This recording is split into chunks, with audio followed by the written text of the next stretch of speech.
Attackers thought she was just a helpless old lady until her silent guardian left them terrified. The snow in Cedar Valley didn't fall. It settled layer upon layer, like time itself gathering weight. From the window of her cabin, Eliza McCrae watched it come down, the flakes catching the dull afternoon light and drifting sideways in lazy spirals. 82 winters had come and gone in her lifetime, but none felt as thick with silence as this one. Her hand, veined and freckled, curled around the warm porcelain of her teacup, fingers trembling ever so slightly, though not from the cold. The fireplace crackled behind her, casting flickering amber shadows against the log walls. But Eliza didn't turn. Her gaze stayed pinned to the trees, pines rising like sentinels beyond the frost-covered glass, their limbs heavy with snow. There was something about the quiet today, not comforting, not mournful, waiting. Her cane rested against the wall beside her. She didn't need it inside, not usually, though some days the ache in her knees made her feel more like aged bark than bone. She stood slowly, her movements deliberate, and stepped to the front door. The air beyond it would be sharp, but her curiosity outweighed her reluctance. Cedar Valley had taught her long ago. When the stillness changes, you listen. Outside, the cold met her skin with the intimacy of an old friend, unforgiving, but familiar. Eliza pulled her wool shawl tighter around her shoulders and stepped onto the creaking porch. The snow beneath her boots was clean and unbroken, save for the trail of rabbit prints meandering along the fence. The valley stretched before her like a breath held in the lungs of the world. Nothing moved, until something did. A sound she hadn't heard in months, a low crunch, tires on frozen gravel, her brow furrowed. No one used the trail road in winter. It wasn't plowed, wasn't even marked on most maps. The only people who came through here either belonged or were lost. But the vehicle emerging from the woods was neither. It was a black SUV, sleek and heavy, its tires too clean for the trail it had taken, its windows tinted to hide intentions. Eliza's grip on her cane tightened as the vehicle came to a stop near the gate. The engine cut off. For a moment, there was only the ticking sound of cooling metal. Then a man stepped out. He was in his 40s, maybe younger, though it was hard to tell beneath the expensive coat and gloves that looked more suited to ski lodges than snow-draped wilderness. His boots crunched as he made his way toward the porch, stopping at the first step. "Ms. McCrae," he said with a smile too white for the forest. "It's a pleasure." She didn't return the smile. "That depends on why you're here." He gave a practiced chuckle, lifting both hands as if to show he came in peace. "Mason Varelli, Jess," he said. "I represent Alpine Developments. We're working on a project to revitalize this region. Ski lodges, eco-resorts, boutique cabins. Cedar Valley has incredible potential." Eliza didn't blink. "And you've come to buy it from me." "Only if you're willing," he said smoothly, reaching into his coat to produce a folder. He didn't open it, just let it sit in his hand like a bribe waiting for the right words. "We'd ensure it's done with care, sustainability. Your name could even be attached, honoring your legacy." Eliza let out a sound that wasn't quite a laugh. "I've seen what honoring means to men with money, and legacies don't need hotels." Mason's jaw tensed briefly, then relaxed. "You could live anywhere, Ms. McCrae. A beach, a warm city. You don't need to be alone out here." She stepped down one stair, her eyes locked on his. "I've lived many places, Mr. Varelli, but only one of them ever knew me. This valley fed me when I was a girl, held me when I buried my son, and whispered me every story I ever wrote." She paused, letting the words settle like the snow. "The land isn't for sale. Not to you, not to anyone." For a beat, they stood in silence. Then Mason nodded, the way men nod when they're pretending they aren't annoyed. "I understand," he said, though he didn't. He turned, walked back to his SUV, and drove off with tires that churned the snow into gray slush. Eliza watched until the trees swallowed the vehicle. Only when the engine sounds were gone did she let herself exhale. The wind stirred then, lifting the hem of her shawl and rustling the bare branches like breath against bone. That night, Eliza sat by the fire with a notebook balanced on her lap. The tea had gone cold. Her pen scratched softly as she wrote, not stories but memory, raw and unfiltered. She wrote about her grandfather's hands, rough from splitting logs, and her mother's voice, soft as flannel. She wrote about the first fox she ever saw in winter, the way its red fur had seemed to burn against the white. And she wrote about the land, how it listened, how it remembered. Outside, the snow deepened. It blanketed her trail road, softening the tire tracks left behind. The forest stood still, but not silent. Somewhere in the dark, something ancient shifted beneath the drifts. Not a threat, not yet, but a warning. The wind howled differently after Mason left. It twisted around the chimney with an edge, rattled the shutters like knocking fingers. Eliza didn't sleep that night. Instead, she stoked the fire higher and listened. To the creaks in the beams, the sighs in the walls, the murmur of the pines leaning into one another. The valley was speaking, and she, more than anyone, knew how to listen. It wasn't just a refusal she had given that man, it was a vow. She had buried her husband beneath a cedar tree that grew near the creek, his headstone marked only with initials. She had scattered her son's ashes beside the pond where he'd caught his first trout. Her words were printed on paper, yes, but her soul was buried in this dirt, and now someone wanted to pave over it. By morning, the world had turned to glass. Ice glazed the windows in delicate veins, and the sky had paled to a color that promised more snow. Eliza made her way outside to fetch wood, her boots sinking with each step. She paused at the gate. Mason's tire tracks were gone, but the silence he left behind remained. She glanced at the pines. Somewhere, a crow cried out once, sharp and alone. Eliza tightened her shawl. The land had always protected her, and she had protected it in return. That bond would not break. Not now, not ever. The cold came harder after Mason left. Not colder in temperature, Eliza had known colder years, but colder in feeling. The kind of cold that crept beneath doors that had never let in wind, that hummed through floorboards at night, whispering of things just out of place. It started subtly. A line of boot prints near the woodshed, too large for her own, too fresh to be anything but recent. She stared at them for a long while, her breath fogging in the air, the firewood in her arms forgotten for a beat. There were only a few prints, as though someone had come and gone quickly, but they went nowhere, just circled the shed and vanished. The next morning, she found the bird feeder pulled down, smashed on the snow. That evening, her woodpile, stacked with aching hands just 3 weeks before, was scattered like a kicked anthill. She stood over it in the blue dusk light, not angry, not even surprised, just sad. Sad because she'd seen this kind of tactic before. Push gently, shake the walls, make the quiet feel like fear. Eliza wasn't naive. She'd dealt with editors, critics, readers with entitlement and charm, and people who smiled as they lied. Mason Varelli hadn't smiled when he left the other day because he'd respected her decision. He had smiled because he didn't believe it would last. The sheriff's office, 2 towns over, sent a young deputy when she called about the firewood. He arrived with a badge that looked too shiny and eyes that kept drifting to her bookshelf like he was trying to place her. "Probably kids," he said with a shrug. "You know how it is? Cabin out in the woods. Folks get ideas." Eliza had nodded, not bothering to argue. He wasn't here to listen. He was here to file a report and forget it. She watched him drive away with snow flurries caught in his taillights, a part of her already knowing he wouldn't be back. That night, the wind picked up again, banging loose shutters against the siding. Eliza stayed up later than usual, sitting near the fire with a book she didn't read, her cane leaning within reach. She didn't own a gun, never had, not because she was afraid of them, but because the valley had always made her feel safe without one. But safety was a feeling, and feelings could lie. 3 nights later, the barn burned. She woke to the scent, smoke edged with pine resin and old ash. By the time she pulled on her coat and boots and hurried outside, the barn was already lit with dancing flames, orange and wild against the snow, consuming the dry wood in crackling hunger. She didn't cry out or panic. She stood there, breath white in the firelight, heart thudding with a steady, grim rhythm. It wasn't the loss of the barn that hollowed her. It was the intention behind it, the cruelty of setting fire to something so old, so hers. The barn hadn't held animals in years, but it stored her firewood, her extra tools, and the cedar chest with her father's letters from the war.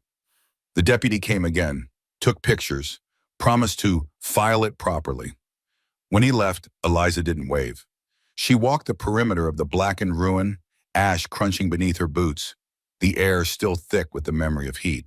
That's when she heard it, a sound out of place, a breath, not wind, not animal panic, heavy, calm, alive. She followed it instinctively, around the back where the light of the fire no longer reached. Her boots cracked ice and soot as she moved closer to the half-collapsed far wall. Something shifted behind the broken crates. She knelt slowly, ignoring the ache in her knees, and peered into the shadows. Amber eyes met hers, not frantic, not fearful, just watching. The bear was enormous. Yshweebreemus, brown, guard along its flank, its breath rising in slow puffs. Eliza didn't move. Neither did the bear. She felt the memory before she recalled it. Last winter, she had found a cub in the ravine, its leg caught in a rusted snare. Barely alive, ribs sharp as knives, whimpering with every breath. She'd brought it milk and broth, stayed nearby but never close. When the leg healed enough for it to limp, she left the trap broken in the snow and stopped going near. She assumed it had gone back to the mountains, but it hadn't. It had stayed, and now it had returned. The bear blinked, slow and unafraid. Eliza found herself whispering, "So it's you." The bear exhaled like wind through pine needles. Then it turned, stepping deeper into the shadows, not fleeing, just disappearing into them, as if to say, "I'm here if you need me, but not yet." Eliza stood slowly, brushing ash from her coat. She didn't smile, but something inside her steadied. The next day, she cleared the debris in silence. When she found the half-burned cedar chest, she knelt beside it, not daring to open it yet. The scorched edges of her father's handwriting peeked from within. She pressed her hand to the lid and closed her eyes. She didn't call the sheriff again. There would be no more reports. The valley had spoken. She would listen. That night, she wrote again, not in her notebook, but in the lined pages of a letter. Not addressed, not meant to be sent. Just written as she'd always done when the world felt too big and too cruel. She wrote of trespassers, of smoke, of bears that remembered kindness. Her words weren't angry. They were rooted like tree roots wrapped tight around old stone. As she wrote, the wind died down. The fire crackled in agreement. And somewhere deep in the trees, something large and living moved without fear. She didn't need to see it to know it was there. She just knew. The valley remembered. And it had chosen its side. The storm rolled in like a held breath, finally exhaled. Low skies pressed tight against the earth, wind biting with the hunger of wolves. Snow lashed at the windows in fierce sheets, and the trees outside bent and shuddered, whispering warnings through every gust. Eliza McCrae moved through her cabin with practiced ease despite the ache in her joints, loading the wood stove with thick-cut logs and securing every latch and hinge. She could feel it in her bones. Something was coming, and it wasn't just the storm. The air was charged, not like lightning, but like old sorrow stirred from sleep. It had been a week since the fire, since the bear's eyes met hers in that moment of mutual knowing, and since then the valley had held its breath. But tonight, something had shifted. She sensed it even before the crunch of tires reached her ears. It was faint at first, hidden behind the wind's howl, but it grew louder, closer, wrong. No one drove this trail in a storm, not unless they were desperate or dangerous. She didn't go to the window. She didn't need to. She simply reached for her cane and stood beside the fireplace, waiting. The door shook once, not from the wind. A beat. Then again, this time, the unmistakable sound of a shoulder slamming against it. She didn't move. The lock splintered. The door burst inward with a crash that scattered snow across the floor. 3 men stepped into the warm light. Mason Virelli led them, no longer polished, his smile gone, his face twisted with cold calculation. He didn't bother with pleasantries. "Last chance, old lady," he said, brushing snow from his shoulders. "Sell or regret?" Eliza didn't flinch. Her eyes moved over the 2 men behind him, broad, blank-faced, hired for their size. One carried a crowbar. The other, a thick canvas sack, its shape too suggestive to ignore. They were done pretending. Mason stepped further in, boots dripping on her rug, and sneered, "You're alone, Eliza. This land's going to be ours, whether you're here or not." Still, she said nothing. Instead, she turned slowly toward the fireplace and whispered, almost too softly to hear, "Not alone." The silence that followed was thick and expectant. Then it shifted, something in the air like a gust without wind. A shadow moved behind her, slow, massive, deliberate. The men stiffened. A deep sound rolled through the room, not a growl, not quite, but something older, something that vibrated through the floorboards and into the marrow of the men's bones. The bear stepped from the far corner where firelight hadn't reached, its body unfolding like thunder, immense and impossibly silent. Snow clung to its fur, melting in dark streaks down its flanks. Its amber eyes glowed with something more than animal instinct. It didn't lunge, it didn't roar, it simply looked at them. And that look undid everything. Everything. The man with the crowbar backed up so fast he hit the wall, breath catching in his throat. The one with the sack dropped it, the canvas thudding lifelessly to the floor. Mason didn't move at first, disbelief anchoring his feet. "What the hell is that?" he began, but his voice cracked mid-sentence. The bear stepped forward once. The floor creaked beneath its weight. Its breath steamed in the cabin air, thick and steady, and its gaze never wavered. Mason blinked, sweat beading despite the cold. "That thing's tame?" he tried, almost to himself. Eliza turned toward him now, her face calm, her voice steady. "No," she said, "he's not tame, he's a neighbor." The bear growled then, not loud but low and guttural, a sound that rooted itself in the belly and twisted. Mason broke first. He stumbled back, tripping over the rug, then scrambled out the door into the storm. The other two followed, slipping and cursing as the snow swallowed their boots. The wind slammed the door shut behind them, sealing the cabin once more in silence. The bear exhaled, slow and satisfied, then turned its massive head toward Eliza. She met its eyes and nodded, once. "Thank you." The bear lowered itself beside the fireplace with a grunt, as if nothing had happened, as if it had simply returned home to rest. Eliza moved slowly now, her body catching up to what had passed. Her hand trembled slightly as she reached for her chair, sinking into it beside the fire. The heat flickered across the bear's fur, casting long shadows along the walls. Outside, the storm raged on, but inside the cabin, there was only breath and wood smoke, and a silence that pulsed like a heartbeat. She sat like that for a long time, watching the firelight dance across the bear's massive frame. Her heart steady now, her resolve stronger than ever. The valley had answered her call. It had not forgotten the kindness she gave, and it had not abandoned her when she needed it most. She thought about the generations before her father walking these woods with a hunting rifle slung over his back, her mother harvesting herbs along the creek bed, her husband building the porch with hands that bore splinters for weeks, and her son, who carved his name into the cedar tree with a pocket knife the year he turned 12. This land remembered all of them, and now it had spoken. In the morning, the storm had buried the trail road again, the tire tracks erased as if the night's trespassers had never come. But Eliza knew they wouldn't return, not after that. News would travel of threats made, of lines crossed, of something wild and unexplainable guarding the edge of the civilized world. And Mason Varelli, for all his money and his ambition, had met something he couldn't buy off or bulldoze. He had met the mountain's answer. The bear was gone by the time she rose, vanished as quietly as it had come. But she wasn't worried. She knew it would return, just as it always had. As she stepped onto her porch, the wind bit at her cheeks, but the sky above was clear. Deep blue and promising sun. A red fox darted along the tree line, and birds began their tentative song again. Eliza sat in her old rocker, the wood creaking beneath her, and sipped hot tea from the same chipped mug she always used. In her lap, a fresh notebook lay open. Her pen hovered for a moment before she wrote the first line. "Some things can't be taken. They can only be earned." She paused, then smiled faintly. Her hands moved faster after that, filling the page. Behind her, the cabin stood like a heartbeat inside the valley's chest, small, sturdy, and alive.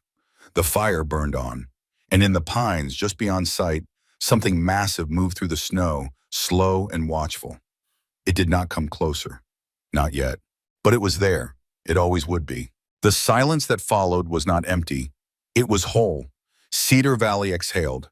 The snow settled deeper into the hollows between trees.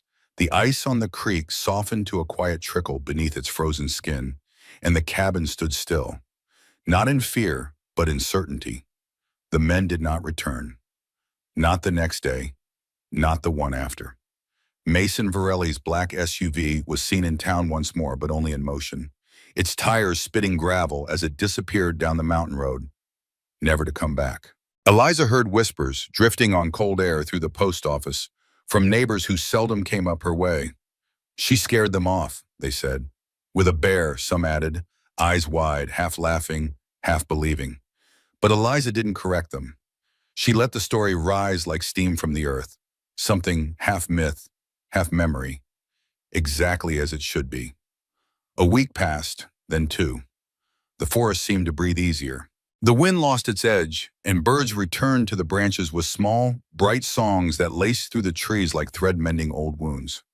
Eliza spent her mornings writing again, not just in journals, but real writing, the kind that had blood beneath it.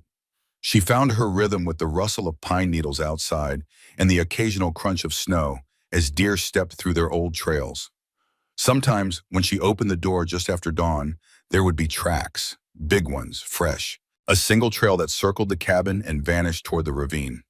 And once left at the edge of the porch like a gift, a single pine cone, chewed and cracked open, placed neatly beside her boots.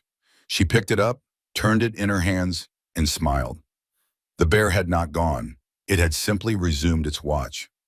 On the third Sunday of the month, the local newspaper sent a young journalist named Tasha Quinn to interview Eliza. She came up the trail road in a battered red Jeep, her coat too thin and her boots soaked by the time she reached the porch. "Sorry," she said, cheeks pink from wind. "I took the wrong turn twice. The GPS doesn't know this place exists." Eliza handed her a towel and a cup of tea. "Most of the world doesn't, and that's the way I like it." Tasha laughed, her notebook already in hand, the page pre-labeled, "The Last Woman in Cedar Valley." They sat on the porch, bundled in blankets, steam curling from their cups, while the trees whispered all around them. Tasha asked the expected questions about Eliza's writing, her retreat from the public eye, the stories she never finished. Then came the quieter ones. "There was talk," Tasha said, lowering her voice, "about trespassers, fires, a bear." Eliza glanced toward the woods, where snow still clung to the lowest branches. "People will say all kinds of things," she said gently. "Sometimes they even say the truth." Tasha smiled, but her pen slowed. "Was it really a bear?" Eliza didn't answer right away. Instead, she leaned back in her chair and tilted her face toward the pale sky. "He's not mine," she said finally.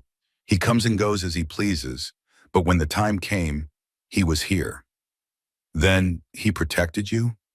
Eliza nodded, eyes soft. "Sometimes neighbors do that, even if they have fur and claws." That line made the article. It ran the following Thursday under the headline, "The Bear in the Pines, Cedar Valley's last novelist on memory, wilderness, and a visitor with teeth." It went viral in a quiet sort of way, passed between readers not for its shock, but for its reverence.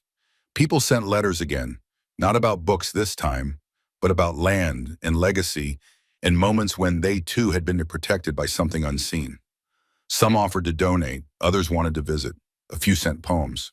Eliza read them all by the fire, her glasses slipping low on her nose. The letters spread around her like fallen leaves.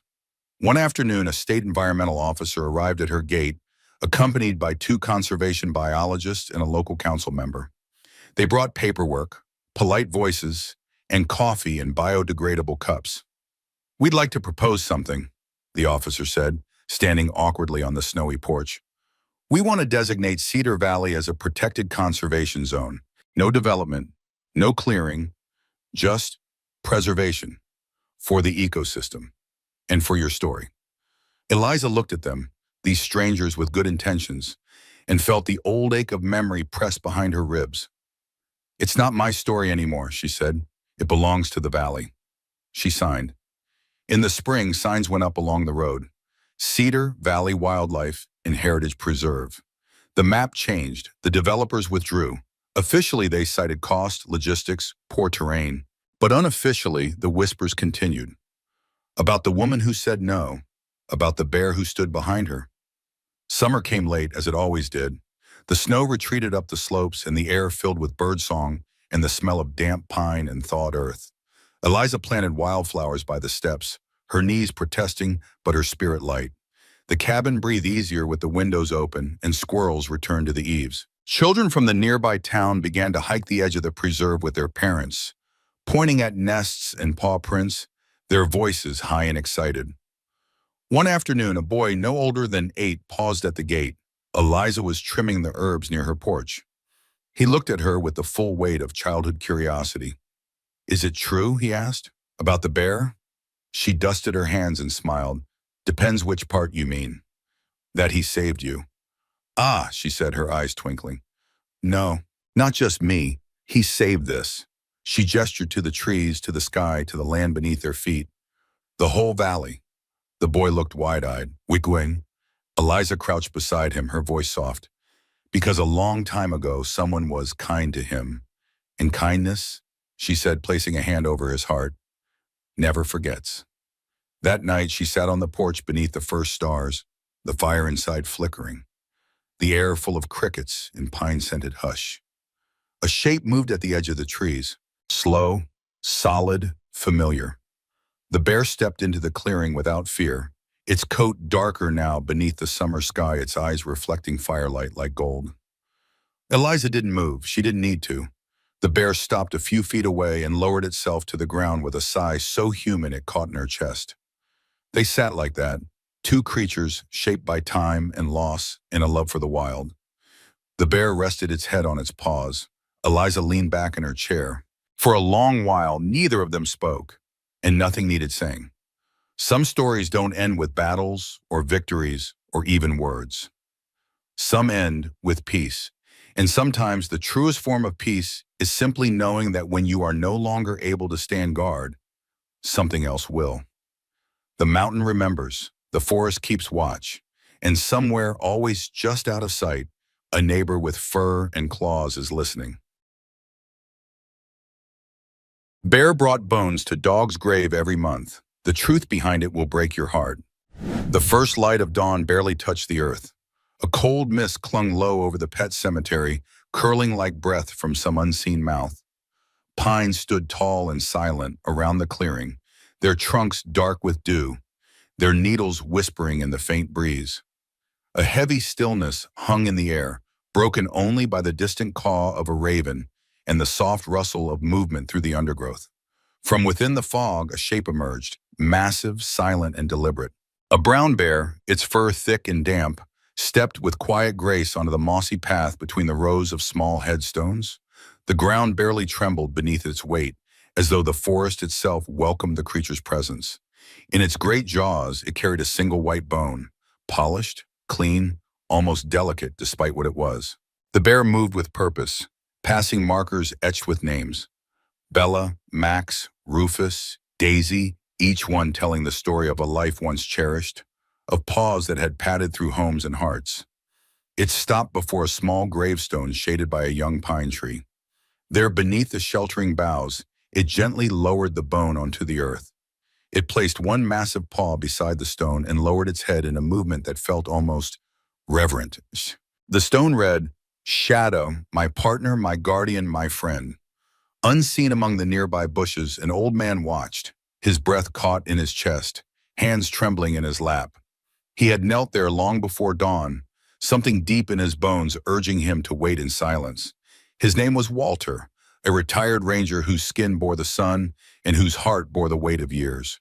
His silver hair was tucked beneath a worn wool cap, his eyes brimming with tears that refused to fall. As he looked at the bear through the thinning mist, something within him stirred, not fear, not even wonder, but a recognition so deep it left him breathless. The bear lifted its head, its gaze meeting Walter's. For a moment, time itself seemed to hold its breath. The old man didn't move. Neither did the bear. In the quiet between them stretched years, seasons, lives. What Walter saw in those eyes was not wildness alone. There was something else, something achingly familiar. Memory, perhaps, or gratitude, maybe even love. It all began many years ago when Walter still roamed the Montana forest with strong legs and sharp eyes. His closest companion back then had been a German shepherd named Shadow, a dog with ink-black fur, intelligent eyes, and a loyalty that ran deeper than blood. For 12 years they were inseparable. Together they patrolled forest trails, tracked missing hikers, and watched sunsets from the ridge overlooking the valley. But one winter, everything changed. Walter remembered the moment with perfect clarity. Snow had already blanketed the forest, muffling sound and scent alike. He and Shadow were following faint tracks, blood drops on the snow, uneven paw prints, when they came upon the scene. A mother bear, caught in a cruel metal trap, lay lifeless beneath a grove of pines. Nearby, a cub no bigger than a retriever cowered, its eyes wide with confusion and terror. Its fur was matted with blood and dirt, one paw dragged behind it, twisted. Walter didn't hesitate. He wrapped the cub in his coat, muttering soft reassurances as it whimpered. Shadow stood beside him, tail low, ears twitching, not afraid but alert. That night, they brought the cub to the ranger's cabin. Walter laid it beside the hearth, set out water and broth, and tended its wounds. But it was Shadow who made the difference. She approached slowly, nose lowered, and licked the cub's fur with astonishing gentleness. The cub, too weak to protest, leaned into her warmth. Winter was long that year. Storms howled through the mountains, snow piled thick against the door, and isolation settled over the cabin like a second skin. But inside, by the fire, something extraordinary unfolded. Shadow and the cub, once predator and prey, became companions. The cub followed her through the cabin, nipped at her ears, and slept curled into her side. Walter, watching it all, felt something open in his chest. He talked to them both during the long nights, his voice echoing softly in the flickering firelight. He told stories, shared his fears, his hopes, the memories of a wife long gone, a son lost to distance and time. When spring came, the snow melted in rivers, revealing green shoots and muddy trails. Walter knew the cub couldn't stay.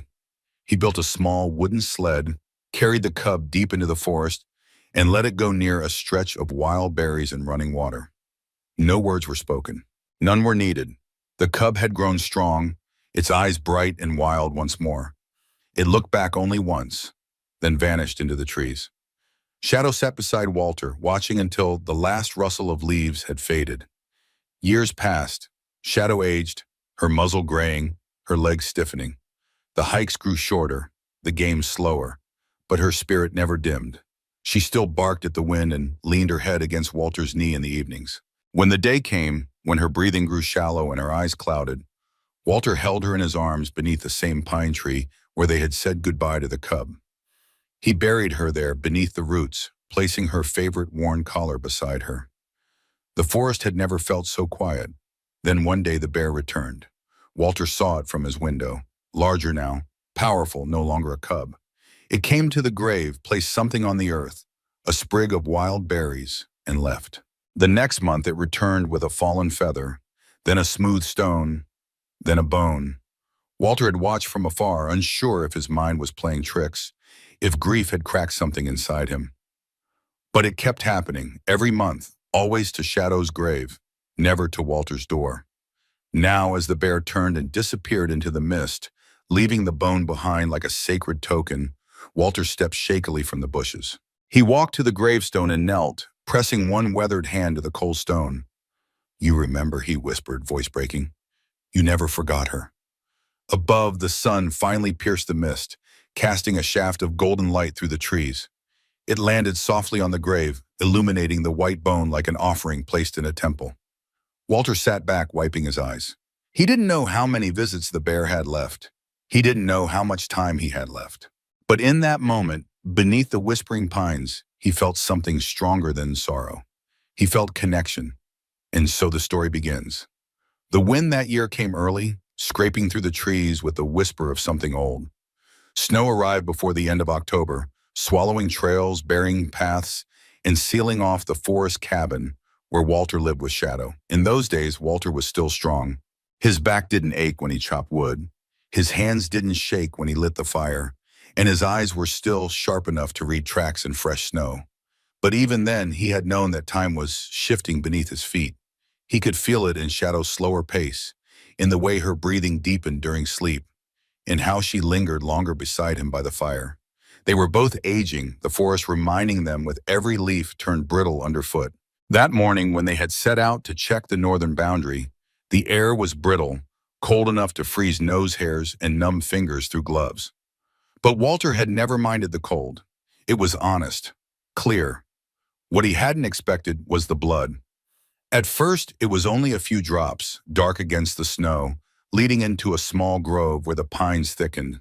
Shadow was the one who found her first, ears pricked, body rigid. Walter followed slowly, heart sinking as he saw what she had seen. A bear trap, old and rusted, but still cruelly effective, clamped around the lifeless hind leg of a female grizzly. Her eyes were glassy. Her breath had stopped long before.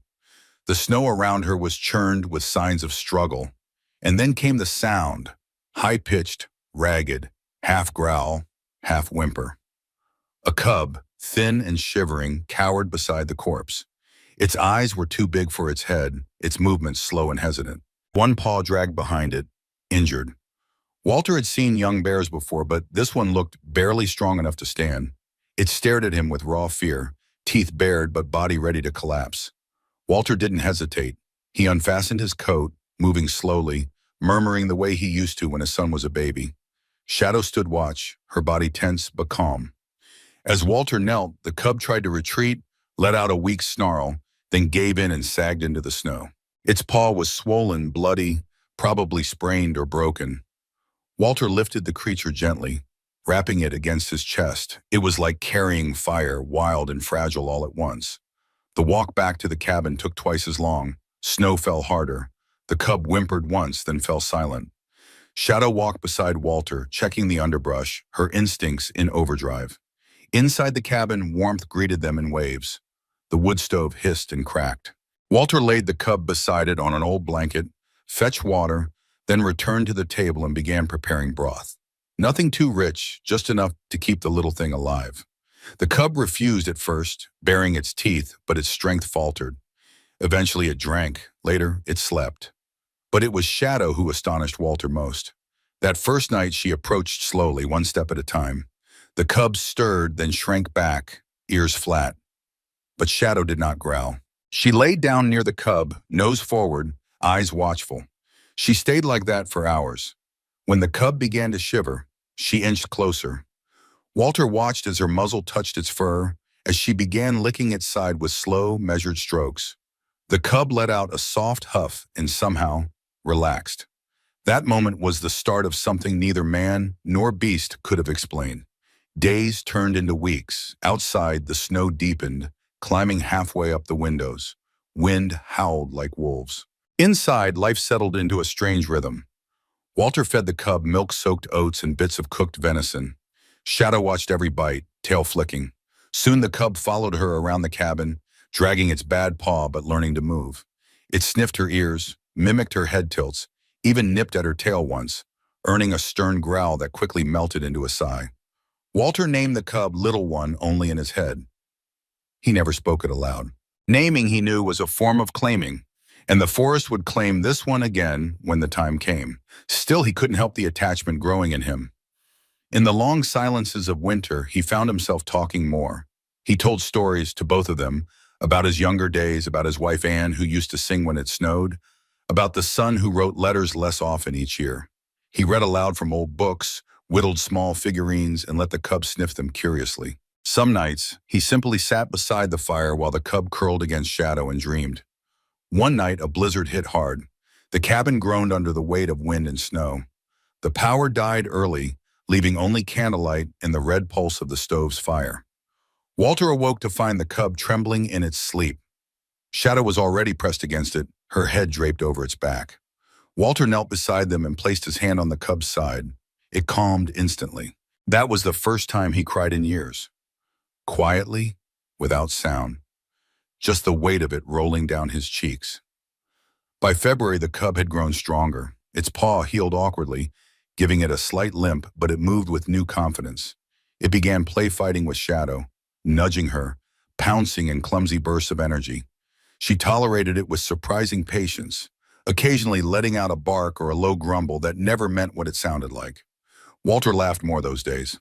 He felt younger, in some odd, aching way. He also knew what was coming. Spring didn't arrive in a single day. It came in drips, the crack of snowmelt, the appearance of blue sky through branches. the return of birdsong. Walter took longer walks with the cub trailing behind and Shadow close at heel. He didn't leash the cub, it never strayed far. But as the sun warmed the ground and the forest began to wake, a restlessness entered the bear's movements. It stood longer at the window. It sniffed the wind with something like longing. Walter recognized it, wildness returning. So one morning he packed a small bag, nothing but a pouch of dried berries, some jerky, a carved wooden bear, and led the cub and Shadow out beyond the ridge. He took them to a place where a stream forked and wild berry bushes grew thick along the slope. The bear cub sniffed, then paused, as if sensing something final. Walter knelt, ran his fingers through its fur one last time, then stepped back. Shadow stood still, her ears twitching.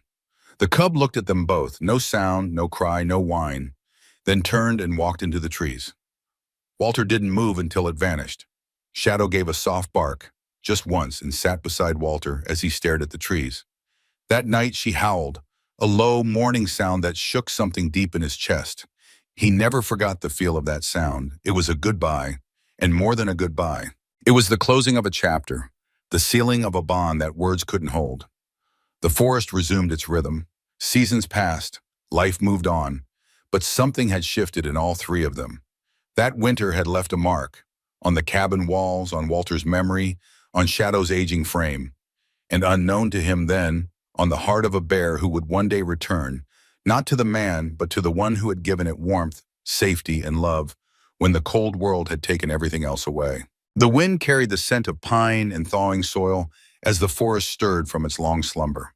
Spring had returned to Montana in a quiet procession, snow melting into the rivers, birds rebuilding old nests, wildflowers pushing their way through the damp forest floor.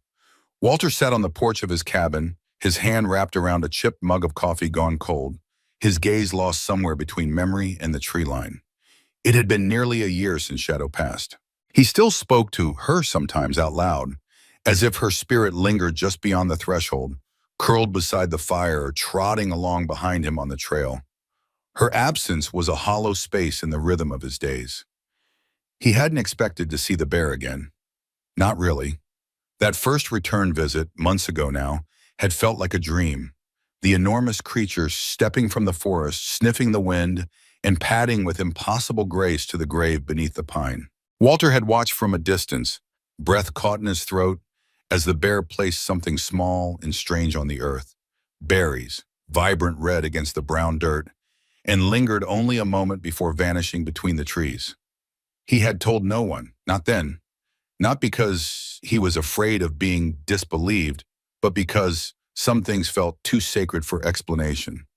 But the bear returned, again and again, once each month, always alone, always to Shadow's grave. It came with gifts, some simple, some oddly specific. A blue jay feather, a smooth stone, the shape of a heart, a fragment of tree bark that smelled of fire, and bones. Several times the bear laid bones with reverence upon the grave, not as food but as offering, each one placed with silent care. Walter began marking the dates in a small, leather-bound notebook. He wrote the time, the weather, what the bear brought, and what he felt. At first his entries were short. It came again, a feather this time. Shadow would have liked it, but the words grew. He found himself speaking to Shadow through the pages, as if the act of writing could bridge the distance between them. Do you remember how you guarded that cub? How you growled at me the first time I cleaned its wounds? You were so fierce, but God, the way it looked at you, like you were the sun. The bear never came to the cabin, never approached Walter directly. It seemed to understand the boundaries, the invisible lines drawn between their worlds. Yet something passed between them in those quiet dawns when their eyes met across the clearing. Something older than words. Recognition.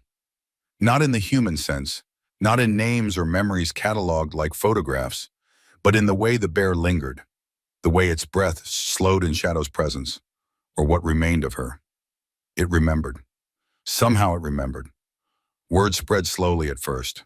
A local hiker passing through the outer trails caught a glimpse of the bear near the cemetery and posted a blurry photo online with the caption, "Grizzly visits pet grave every month. Montana mystery. or just coincidence?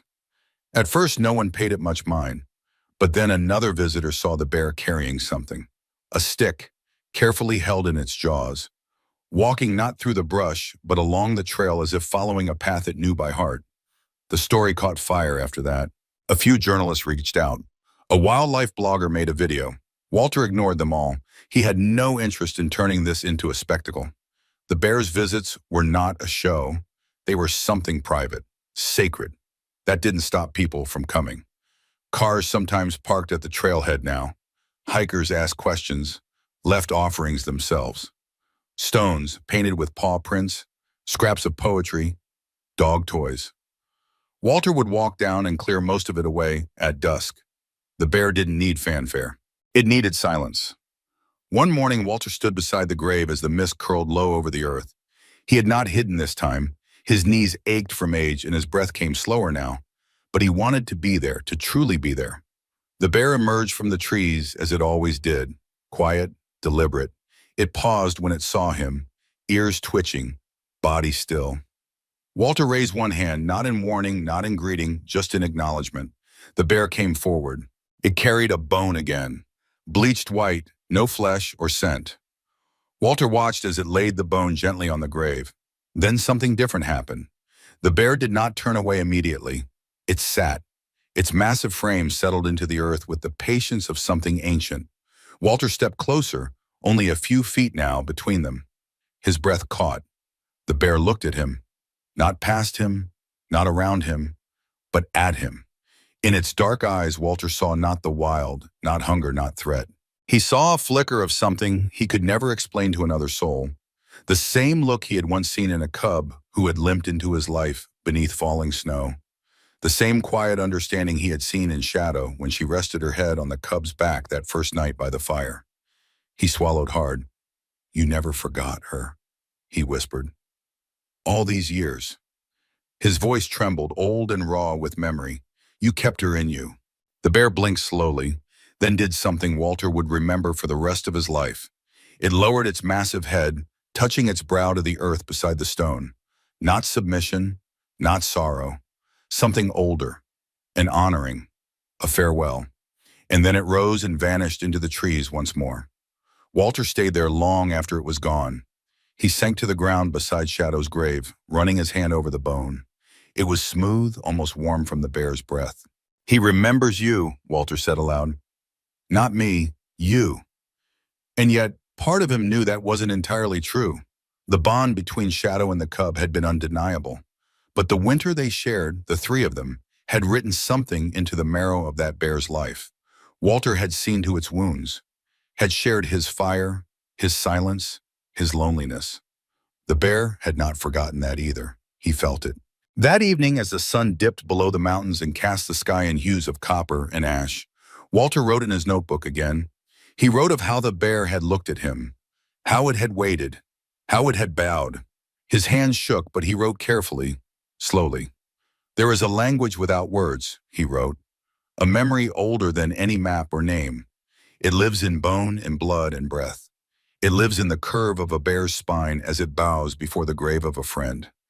He closed the book and set it beside Shadow's parlor and still hanging on its nail by the door. That night he dreamed, not of the bear alone, but of Shadow, standing at the edge of a snow-covered ridge. She was young again, her eyes bright, her coat gleaming, and beside her, the cub. But not as it had been, now fully grown, strong, proud. They looked at him just once, and then turned toward the trees together. And he, standing in the dream's stillness, knew without doubt that he had been part of something rare, something sacred, not just a witness to a miracle, but a piece of it. The snow returned slowly, almost shyly, as if the forest itself wasn't quite ready to let go of autumn. By November, the ground had faded beneath a thin blanket of white, soft as memory. The trees stood stripped and silent, their branches bearing frost like silver veins. Walter watched the season change from his window, wrapped in an old quilt, his breath fogging the glass. His hands were thinner now, more fragile, and his bones ached even before the cold crept in. He had known this winter would be different. Not just colder, but final. Something in his body, something deeper than illness or age, had begun to retreat. He felt it in the way he woke with dreams heavy on his chest and in the quiet that lingered even after the fire crackled to life. He didn't fear it. He had seen enough of life, enough of death, to know when something sacred approached. The bear had not come the previous month. For the first time in nearly 2 years, Walter had waited by the grave and found nothing but silence. No feather, no stone, no bone. He hadn't felt worry, only a strange stillness, a hush, as if the forest itself had held its breath. Some part of him thought that maybe it was over, that the bear had offered all it could, and still, he waited.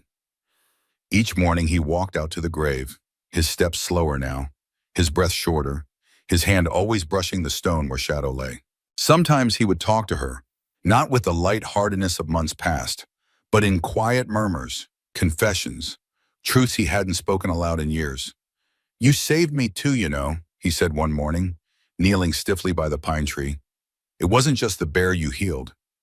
You made the silence less sharp. You made the waiting matter."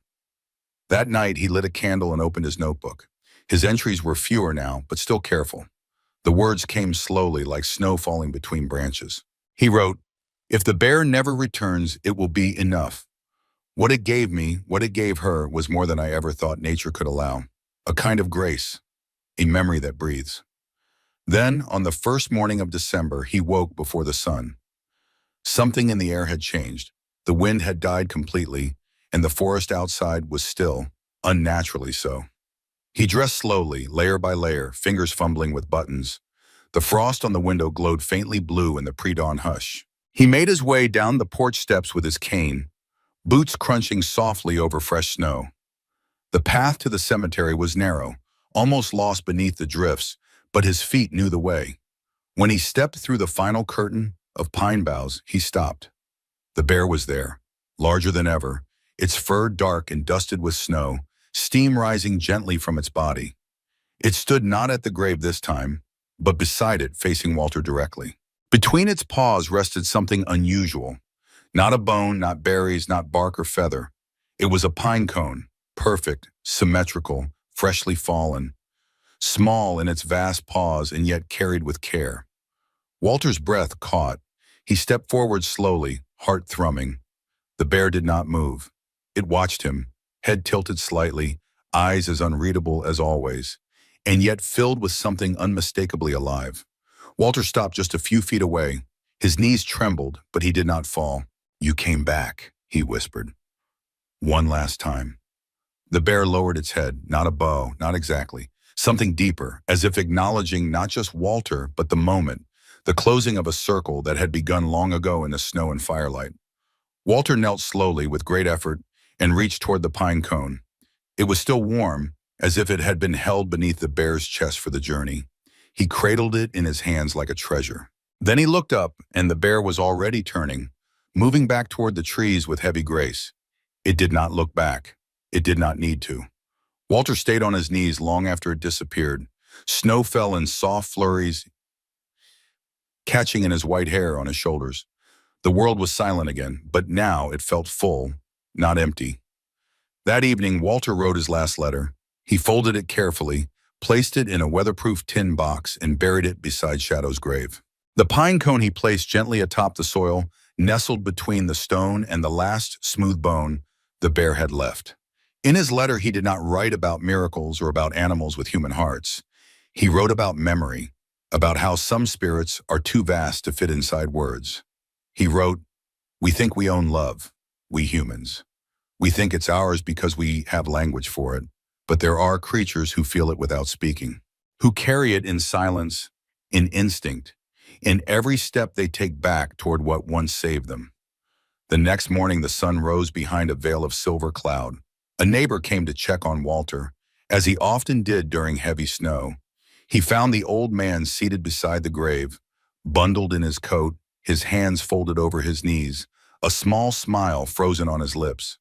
Peaceful, still, as if he had simply fallen asleep watching over her. The neighbor called for help, but it was already done. Walter had gone to join the forest in his great, endless quiet. They buried him beside Shadow, just beneath the pine tree where he had carved her name years ago. The town placed a plaque at the site, not out of spectacle, but out of respect. It read, "To Shadow, who loved without fear, to the bear who remembered, and to Walter, who saw the soul in both." People came quietly in twos and threes, not with cameras, but with soft steps. Children left dog biscuits and tiny wooden bears. Hikers left pine cones, feathers, a single clean bone. And then, one evening in early spring, a young woman hiking the edge of the old trail stopped in her tracks. A movement in the distance caught her eye. At the edge of the trees stood a bear cub, not yet fully grown but larger than a newborn, its fur thick and wild. It didn't run. It simply stood. It stood, watching the clearing, watching the graves. Then, as if summoned by some unspoken memory, it stepped forward and sniffed the air. It paused beside the pine, where the cone still rested. Then it turned and vanished into the woods again, quiet as mist. No one ever saw the old bear again. But that wasn't how stories like this ended. Not with disappearance, not with absence, but with continuation. With the quiet legacy of kindness passed from one soul to another, beyond names, beyond time. The forest held the truth now, in its roots, its snow, its silence. And deep beneath the pine where Shadow lay, where Walter slept, and where the bear had come again and again, something lived on. Something wild, something gentle, something eternal. Seasons passed as they always did, indifferent to memory and mourning. Snow melted, gave way to spring, which spilled into the golden breath of summer, then dimmed once more into the rust-colored hush of fall. The forest around the old cemetery remained untouched, quiet in its remembrance. The pine tree where Shadow and Walter lay had grown fuller, its roots anchoring deeper into the earth, as if holding on to them. The grave markers stood still, weathered now, the letters on Shadow's stone softened by wind and time, yet still clear. My partner, my guardian, my friend. Visitors still came, not in crowds but in ones and twos, drawn by a story that had traveled far beyond Montana. Some came in silence, others with whispered questions, hoping to glimpse the bear or feel something of the bond that had once passed between man, dog, and beast. Most left small tokens, pine cones, feathers, bits of carved wood. No signs requested it, no plaque explained the ritual, but they did it anyway, as if instinct told them what words could not. Among those who came was a young biologist named Emma, who had first heard the story as a child and never quite forgotten it. Now in her early 30s, with a calm voice and eyes that searched deeper than most, she had returned to Montana not for a headline or research grant, but for something she couldn't quite name. She stayed in a small cabin further down the mountain, close enough to walk the trail to the cemetery every morning and again at dusk. At first, she saw nothing unusual. The grave was always clean, undisturbed. The forest moved with its usual rhythm, deer in the underbrush, fox tracks near the creek, owls calling in the dark. Then, one morning, just before sunrise, she saw it. A shape in the trees, not large, not towering like the bear from the story, but unmistakable. A young bear, maybe a little over a year old, dark brown fur with a hint of gold along its back. It stood just beyond the clearing, watching, not with fear, with familiarity, as if it knew. Emma didn't move. She crouched, breath held. The bear didn't come closer, but it didn't flee either. It stood still for a long time, then turned and melted back into the forest. She returned the next morning and the next. Some days she saw nothing. But then, on the fourth morning, the bear was there again, this time sitting, almost resting its head on the same spot where the larger bear had once placed a bone. In its mouth it held something, a pine cone. It laid it down, not haphazardly, carefully, gently. Then it turned and walked away. Emma stayed behind, staring. Her throat felt tight. She didn't take photos. She didn't move closer. She only knelt and traced the pine cone with her fingers, her heart beating in the quiet. It had returned. Not the same bear, she knew that. But blood carried memory. Nature too remembered things, though not in the way humans did. This bear, this young one, had learned something from its mother, perhaps not in words or instruction, but in presence. In story passed not through language, but through action, through ritual. The forest, she realized, was not forgetful. It was patient. It whispered what mattered in wind, in paw prints, in the returning of one small pine cone to sacred ground.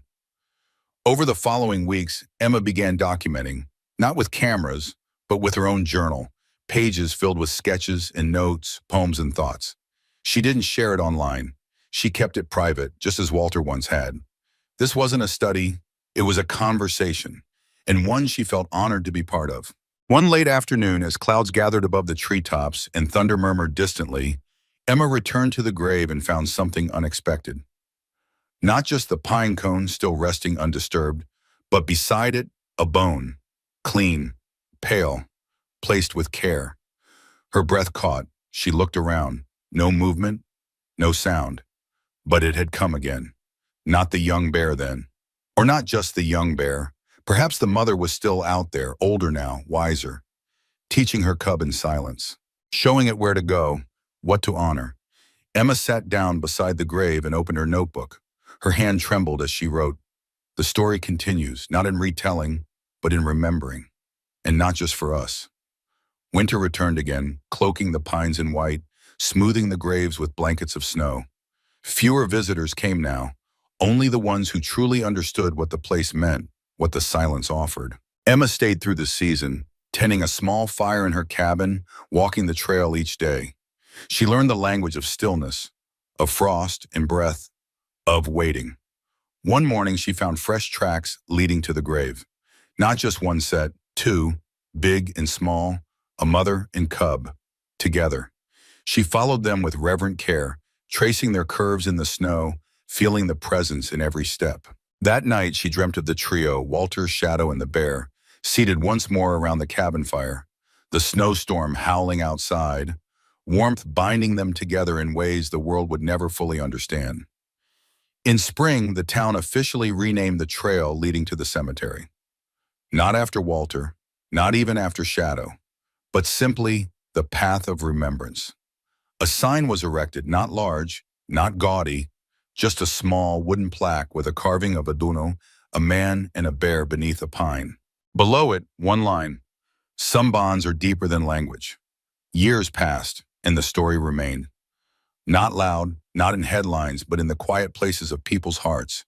Children grew up hearing it told by campfires. Old hikers spoke of it with tears in their eyes. And still the pine cones came. Still the feathers. Still the bones. Left gently on the grave of a bond who had once shared her warmth with a wild heart.